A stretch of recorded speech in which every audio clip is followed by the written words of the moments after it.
আমি জাহাঙ্গীরনগরে প্রথমে ছিলাম, আমি দেখেছি সকালবেলা কুলি করছে মদ দিয়ে। একটির পর একটি বেফাঁস মন্তব্যে ব্যাপক সমালোচনার মুখে পড়েছেন মুফতি আমির হামজা। বলিউডের এক নায়িকাকে নিয়ে বিতর্কিত মন্তব্যের পর সম্প্রতি তিনি দাবি করেন, গত 16 বছর ধরে ঢাকা বিশ্ববিদ্যালয়ের মহসিন হলে আজান দিতে দেওয়া হয়নি।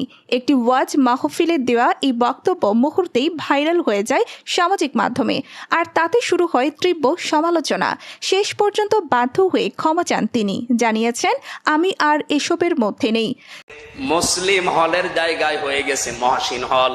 সাম্প্রতিক সেই ওয়াজ মাহফিলে মহসিন হল প্রসঙ্গে মন্তব্য ভাইরাল হলে তিনি ব্যাখ্যা দেন, আসলে মুখ ফসকে সলিমুল্লাহ হলের জায়গায় মহসিন হলের নাম বলেছেন, এজন্য প্রকাশ্য ক্ষমাও চান তিনি। একই সঙ্গে প্রতিশ্রুতি দেন আর কোনো বিতর্কিত মন্তব্য করবেন না।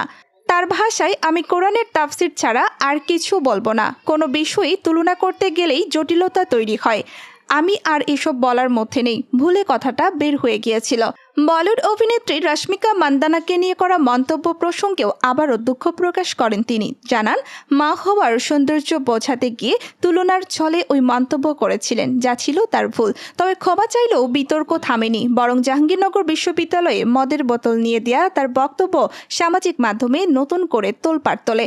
এ বিষয়ে আমির হামজার দাবি, বাস্তব অভিজ্ঞতা থেকেই তিনি কথাটি বলেছিলেন, তবে ভুলভাবে উপস্থাপিত হওয়ায় ভুল বোঝাবুঝি তৈরি হয়েছে। তার এসব বক্তব্যের পর ছাত্রদল সহ ছাত্র শিবিরের অনেক সাবেক ও বর্তমান নেতাকর্মীও প্রকাশ্য প্রতিবাদ জানিয়েছেন।